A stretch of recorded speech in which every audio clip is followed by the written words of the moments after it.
The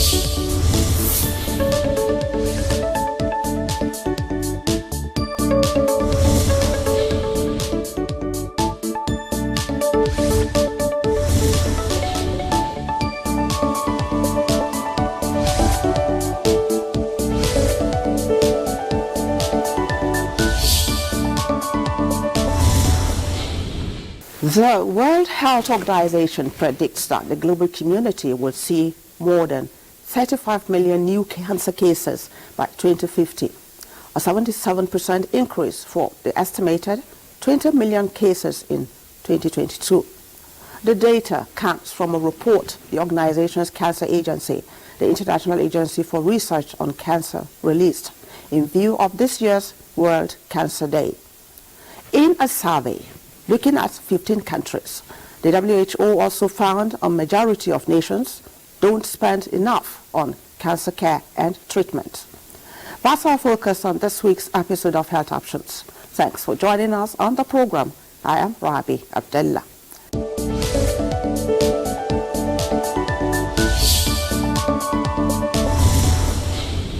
If you're just joining us, this is Health Options, the program that not only tracks government policies on health, but helps you with the right information you need to make informed choices about your health.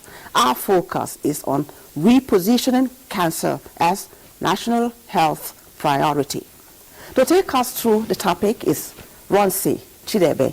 He is an oncology researcher, patient advocate, global health consultant, psychologist, and the executive director of Project Pink Blue.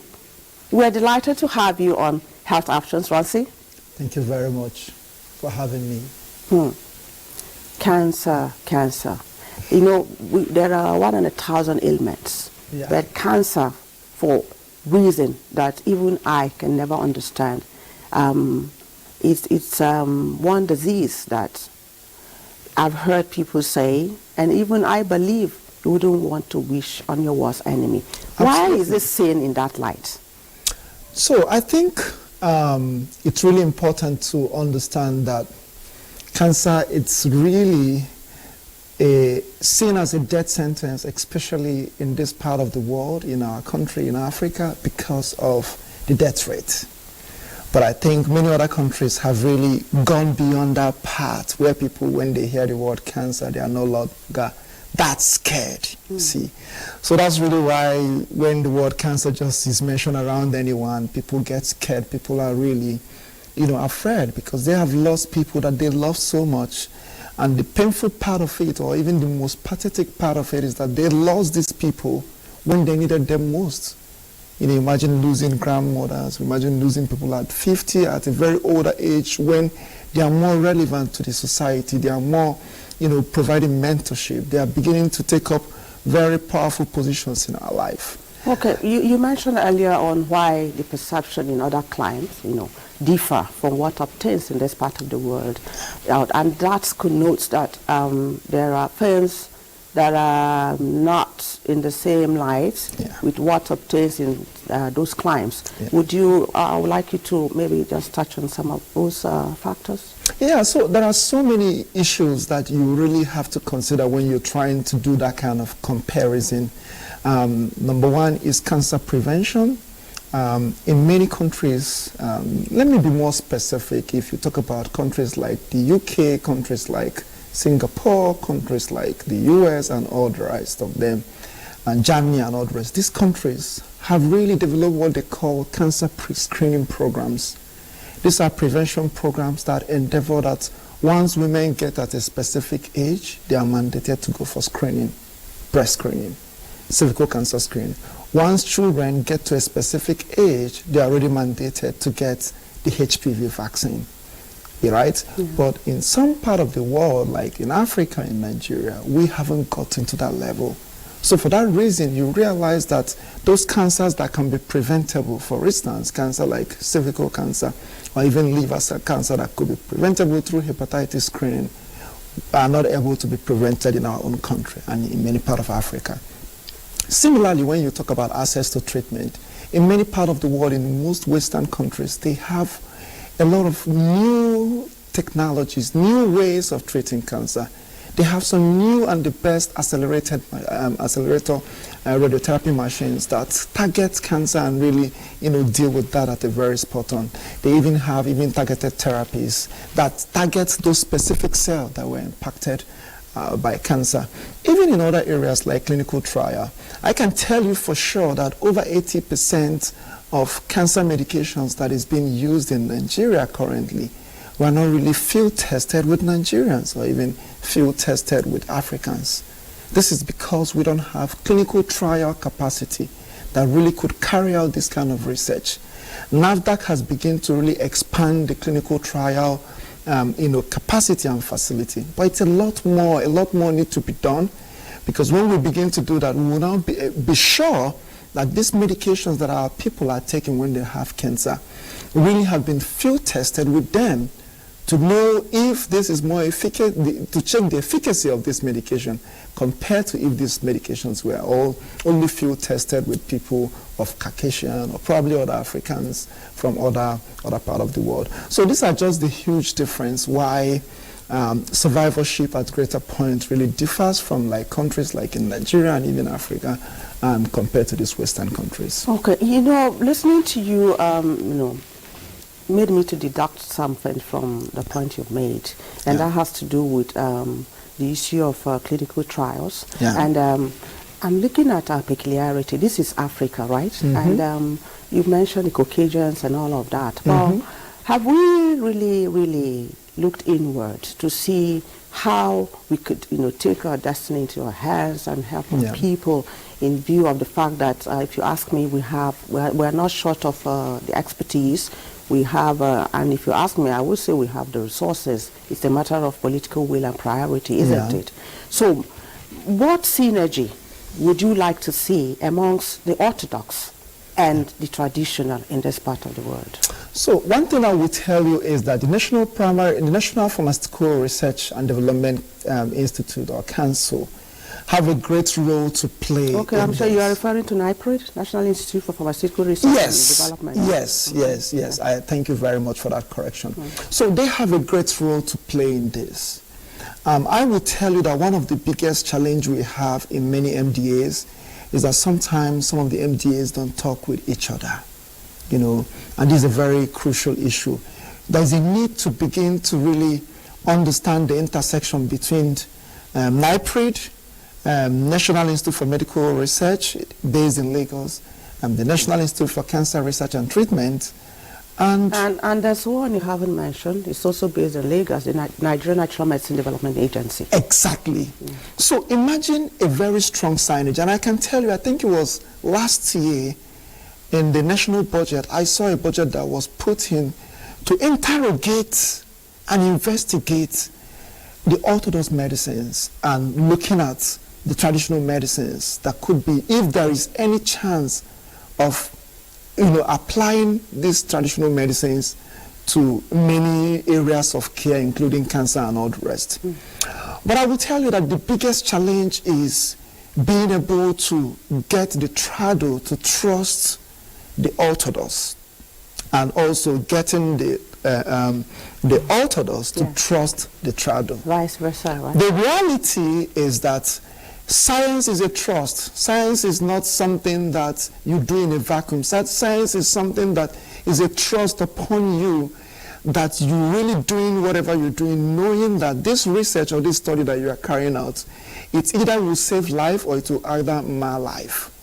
So when we are able to sit down and ensure that we bring all these different parties together to have a clear conversation, each other trusting the other, because the problem is a trado may find it difficult to trust the orthodox clinician, the scientist, thinking that if I give them my regimen or what I have used to do this, they may take it and use it without bringing me on board. So these are the key issues. I am not endorsing any traditional medicine for cancer treatment. I am not endorsing that. I will only endorse anything until NAFDAC, which is our own government agency. Something that has been scientifically proven. Yeah, because the reality is that for you to get a cancer medication, there is a lot of process. There is a whole lot of clinical trial processes that go.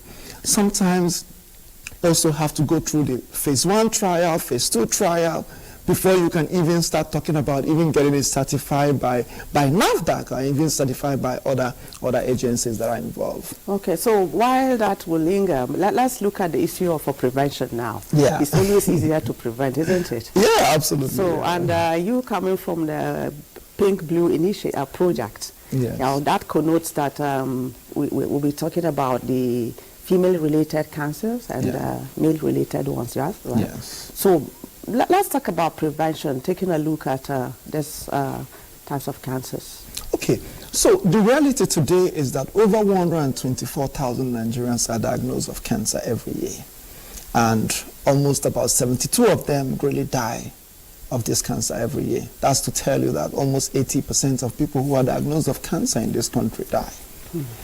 The crucial issue is that we don't even have the sufficient treatment facilities that could really help these 124,000 people. I can tell you for sure we have less than 80 oncologists in the entire country. So this becomes a problem because when people are diagnosed of cancer, they find it so difficult to have access to these people that really can provide those treatment. So what I'm telling everyone listening to us today is that prevention is the key. Why prevention is the key is that while trying to build the momentum, I mean, the federal government has really done a lot in the past few years, and I'm going to talk about that. But I think we all need to begin to start taking our future in our hands. You see, in Nigeria, some of us really have this mentality that we keep believing that anything I don't know will not kill me. I usually disagree with that because I think whether you know something or not, the chances of that thing killing you will really come. It all depends on where you are, where you live, what you have access to, what you interact with. What are the chemicals that interact with the environment you live? Do you live at an environment that puts you at a greater risk? Have you lived lifestyles? Are you smoking? How do you take alcohol, right? Do you exercise? Are you someone that is so obese? When we know that obesity has been shown to have an intersection, to be linked to cancer. Smoking on its own also linked to about 14 different types of cancer, right? So if you think about all this, you will definitely know that what you know, whether you know it or not, can really bring about cancer. How much role does emotion plays in all of this? Well, that's a very important question because stress, distressors, and all the rest are very crucial issues when you really talk about cancer and even a non-communicable disease. While there are so many data that is really promising data showing that stress could be a link, but I'm not sure. What I know to a greater extent is that our emotion really is so powerful to how we are able to make the step to better healthcare, to healthy living, as well as when anyone even have cancer. For many people who actually have had cancer, if they have a very strong emotion, their survival is higher compared to people who are very low. Because it means that, imagine, cancer is such a devastating disease in the sense that it takes the best thing we value in our life. Breast, for instance, is one of the most valuable part of the female body. And when breast cancer comes, women undergo this mastectomy that make them lose their self-esteem, affecting their emotion.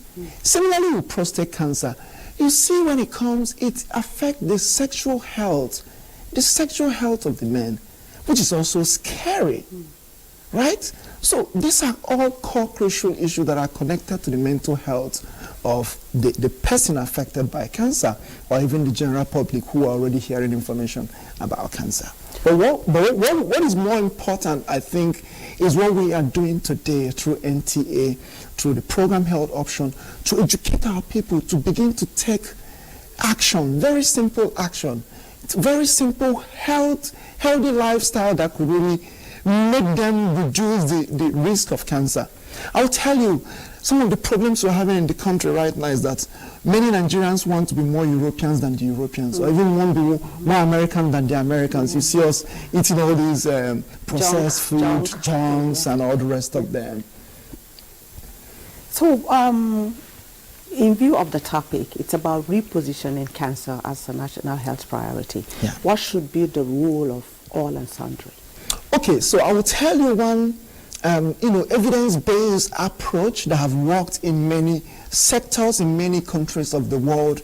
That research have shown this is working, but we need to try it in Nigeria. We need to decentralize cancer control. Cancer control at this time have been left only in the hands of federal government. And I can show you some examples. Right now, we spent over 3 years, as of 2016, we were pushing for an advocacy to have the National Institute for Cancer Research and Treatment. Because as before then, Nigeria was only, the cancer control was only managed by a DEX in the Federal Ministry of Health under the Department of Hospital Services. That's right. Which is not sufficient. You can't put the life of over 120,000 in the life of a small desk. We need an institute so that you can hold not just the minister accountable, but you can hold a specific agency accountable. Because don't forget, our minister, for instance, is the Minister of Malaria, Minister of Cancer. He has many things seeking for his attention. Definitely. Now the institution was signed by President Muhammadu Buhari. It means that this institute can now control and manage cancer, which is a great progress at the federal level.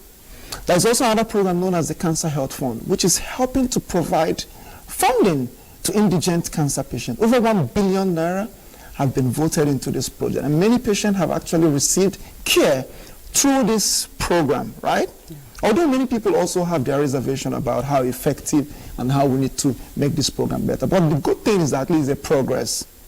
The third one is the HPV vaccine. Now girls from the age of 9 to 14 can have access to this human papillomavirus vaccine at PSC levels. 16 states have been piloted. More states will actually roll out in May. So the thing now is, with all these programs happening at the high level, what is happening in the state level? Why is the state governments not taking up cancer control? Why are they leaving everything in the hands of the federal government? I can tell you, Hajia, that do you know in the entire South region, there is no single radiotherapy machine that is currently working. Patients who have cancer, breast cancer, prostate cancer that need radiotherapy, they will have to travel all the way from Bayelsa, from Port Harcourt, from Edo, nowhere the whole South, to places like maybe Enugu or even Abuja or Lagos to receive cancer. Except they have money, then they can receive it in Calabar, which is owned by the privates. So this is a huge gap. It is a huge gap indeed. It is a huge gap. So it means people need to start, taking responsibility. States, government need to, be alive to their roles. Individuals.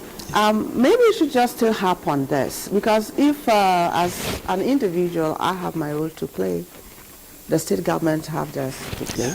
Yeah. The federal government is playing its role and still needs to do more anyway. Exactly. Yeah. Maybe just sum it up specifically.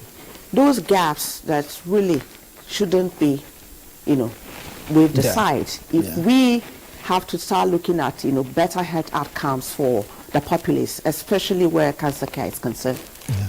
Okay, so I will give you one simple approach that have been used, evidence-based, that I think we could explore. For instance, today, many people really does not present cancer to facility until they are having symptoms. That is where we're having early detection issues. Yeah. And most people will say, most Nigerian patients present late. But the reality is that people can present early if we fix a system, if we make a policy that can help them to present early.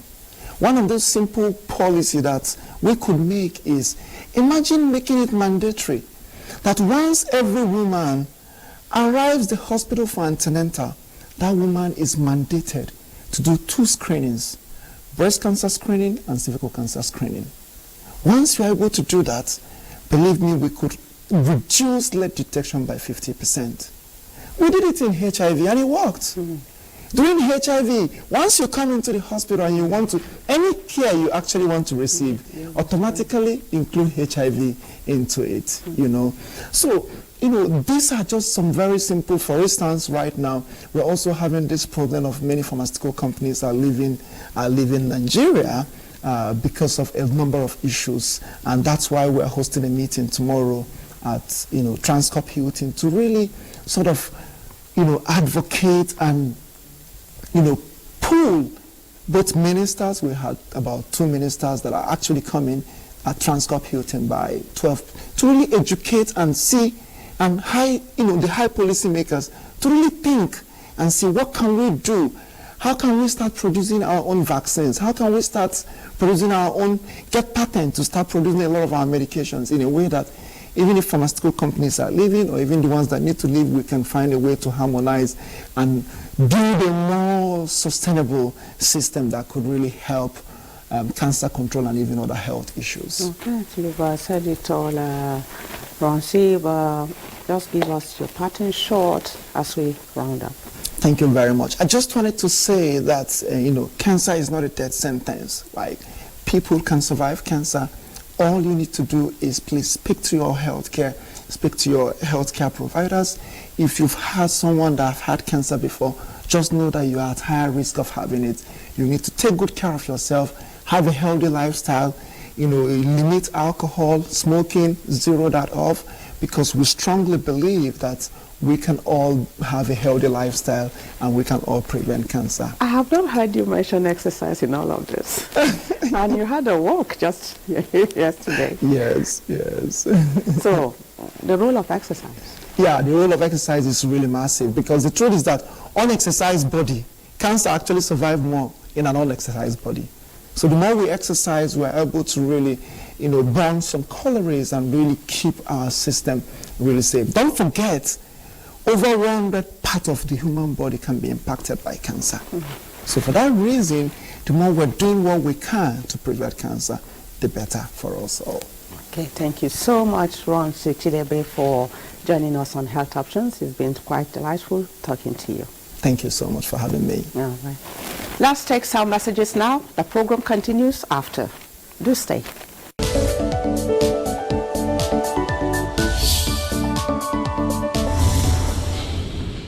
And that is Health Options for this week. A quick reminder that you can go to our YouTube channel to watch the upload of these and other episodes of the program. I am Rabi Abdullah. Many thanks for watching. Be good and stay safe.